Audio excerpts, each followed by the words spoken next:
In 1344, a professor at the University of Paris stood before his students to deliver a lecture series that would shake medieval theology to its core. His name was Gregory of Rimini, and his interpretation of grace, sin, and salvation was so severe that horrified critics would later call him the torturer of infants. But Gregory wasn't inventing new ideas. He was reviving something far older and far more unsettling, the uncompromising vision of Augustine himself. To understand Gregory's bombshell, we need to step into the medieval university. For centuries, every theology student at Paris had to complete the same rite of passage, deliver lectures on the Sentences, a massive theological textbook compiled by Peter Lombard in the 1150s. Lombard's book was essentially a greatest hits collection of early church fathers, rabbis, and medieval thinkers, organized around four major themes: God, creation, incarnation and redemption, and the sacraments. Every professor added their own commentary, their own spin. By Gregory's time, the dominant approach was a kind of theological optimism, championed by thinkers like Duns Scotus and William of Ockham.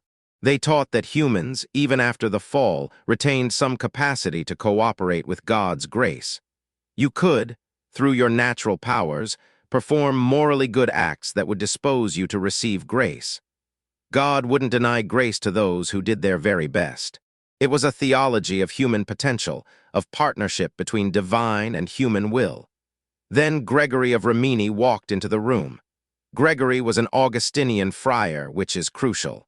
The Augustinian order took their name from Augustine of Hippo, the 4th century bishop whose writings on grace, predestination, and human inability had shaped all of Western Christianity. But by the 1300s, even many Augustinians had drifted toward the softer, more optimistic theology of the Franciscans and other orders. Not Gregory. Born around 1300 in Rimini, Italy, he joined the Augustinians, studied at Paris, taught at Bologna and Padua, and then returned to Paris in 1342 to deliver his own lectures on the Sentences.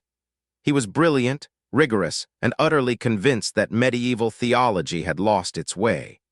The solution: go back to Augustine, not the tamed, medieval Augustine of popular piety, but the raw, unfiltered Augustine of the anti-Pelagian writings. Gregory's central thesis was radical. Human beings after the fall are completely, utterly, totally depraved, not partially damaged, not weakened but still capable, totally unable to do anything spiritually good on their own. Every human faculty, reason, will, desire, is twisted by sin. You can't cooperate with grace because you're spiritually dead.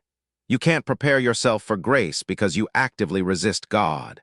Apart from grace, everything you do, even your best moral efforts, is tainted by self-love and alienation from God. This was a direct assault on the reigning theology. Against Scotus and Ockham, Gregory insisted there is no doing your best that merits anything from God. Against the idea of human free will partnering with grace, Gregory argued that the will is enslaved to sin. The fall didn't just wound human nature, it killed it. And here's where Gregory turned up the intensity. He argued that this total depravity applied even to infants. A baby dying unbaptized through no fault of its own is still condemned because it inherits Adam's guilt and corruption. There's no neutral ground, no innocent middle state. You're either saved by grace or damned by nature. This is why they called him Tortor Infantium, the torturer of infants. Gregory didn't soften the blow. He looked his critics in the eye and said, "This is what Augustine taught. This is what Paul taught in Romans. If you don't like it, you're not arguing with me. You're arguing with Scripture. But if humans are totally depraved, how does anyone get saved?" Gregory's answer: predestination. God, before the foundation of the world, chose certain individuals to receive grace and salvation, not because of anything they would do, not because of foreseen faith or good works, purely because of God's sovereign, inscrutable will. This is unconditional election, and on the flip side, reprobation. God passes over the rest of humanity, leaving them in their sin. They are not saved because God didn't choose to save them. It's not that they resisted grace harder. It's not that they were worse sinners. It's simply that God's electing love didn't extend to them. Gregory is walking a razor's edge here. He insists God is just in condemning the reprobate because they genuinely deserve damnation. Sin is real. Guilt is real.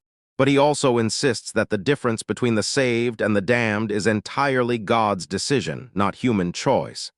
Salvation is grace from start to finish. And grace, by definition, is unmerited. You can't earn it. You can't cooperate with it. You can only receive it if God gives it. This is double predestination, and it's the kind of theology that makes people very uncomfortable. It strips away every illusion of human control. You can't save yourself. You can't even contribute to your own salvation. You're utterly dependent on God's mercy, and that mercy is particular, not universal. Unsurprisingly, Gregory's theology sparked fierce debate. His critics accused him of making God arbitrary, even cruel. How can God be good if he creates people knowing they'll be damned, without giving them any chance to choose otherwise? How can God justly condemn infants who never had the opportunity to sin consciously? Gregory's response was twofold. First, God's justice and God's mercy operate on different tracks. Justice gives people what they deserve, condemnation. Mercy gives the elect what they don't deserve, salvation.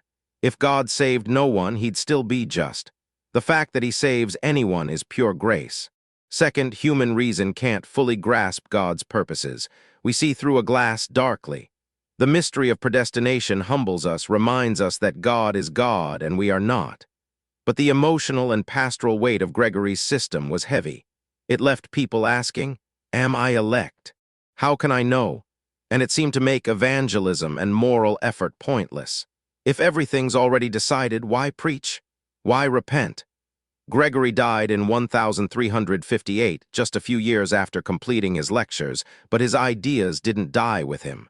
His lectures on the sentences became a major reference point for Augustinian theology. They were read, debated, copied, and passed down through the Augustinian order. And here's the kicker. Martin Luther was an Augustinian monk. In the early 1500s, as Luther struggled with guilt, fear of damnation, and the question of how a sinner could ever stand before a holy God, he turned to Augustine. And behind Augustine, he found Gregory of Rimini. Luther almost certainly read Gregory's Sentences commentary. Scholars have traced clear echoes of Gregory's arguments in Luther's early writings on grace, predestination, and the bondage of the will. Gregory's insistence that salvation is entirely God's work, that human will is enslaved to sin, that grace is irresistible and particular. These themes reappear in Luther's theology of justification by faith alone. Gregory didn't cause the Reformation, but he was part of the intellectual and theological stream that fed into it. He represented a rigorist Augustinian tradition that had been simmering in the late medieval period, waiting for the right moment to explode into public consciousness. So why does a 14th century theology professor matter now? Because Gregory of Rimini forces us to confront questions we'd rather avoid. Questions about human nature, divine sovereignty, and the meaning of grace. Are we basically good people who need a little help? Or are we fundamentally broken, in need of radical rescue? Is salvation a cooperative project between God and humanity, or is it God's work from beginning to end? Can we take any credit for our faith, our repentance, our perseverance, or is it all gift? These aren't abstract academic puzzles. They're deeply personal, pastoral, existential questions. They shape how we read the Bible, how we preach the gospel, how we understand the church, how we live the Christian life. Gregory's theology is severe, even terrifying. It strips away every false comfort, every illusion of self-sufficiency. But for those who embrace it, it also offers a strange, fierce hope. If salvation is entirely God's work, then it can't be undone by human failure. If grace is truly free, then it's truly secure. If God chose you before you ever chose him, then his love isn't conditional on your performance. Gregory of Rimini's lectures on the sentences are a monument to a particular vision of Christianity. Augustinian, predestinarian, uncompromising. They're not easy reading. They're not comforting in the usual sense. But they are a vital part of the Christian intellectual tradition, a reminder that the gospel of grace is more radical. more disruptive, more humbling than we often want to admit. Whether you agree with Gregory or not, he challenges us to take Scripture's teachings on sin and grace seriously, to wrestle with Paul's letters to the Romans and Ephesians, with Jesus' words about election and calling, with the sovereignty of God and the mystery of his will. In a culture that worships human autonomy and self-determination, Gregory's theology is a scandal. And maybe that's exactly why we need to hear it. Because the gospel itself is a scandal, the scandal of a God who saves people who can't save themselves, who chooses the foolish to shame the wise, who pours out grace on the undeserving. Gregory of Rimini, the torturer of infants, the rigorist Augustinian, the voice crying in the medieval wilderness. Go back to Augustine, go back to Paul, go back to the radical, sovereign, unmerited grace of God. This is the story of the lectures on the sentences, a commentary that became a catalyst, a theological time bomb planted in the heart of medieval Christianity, waiting to reshape the world.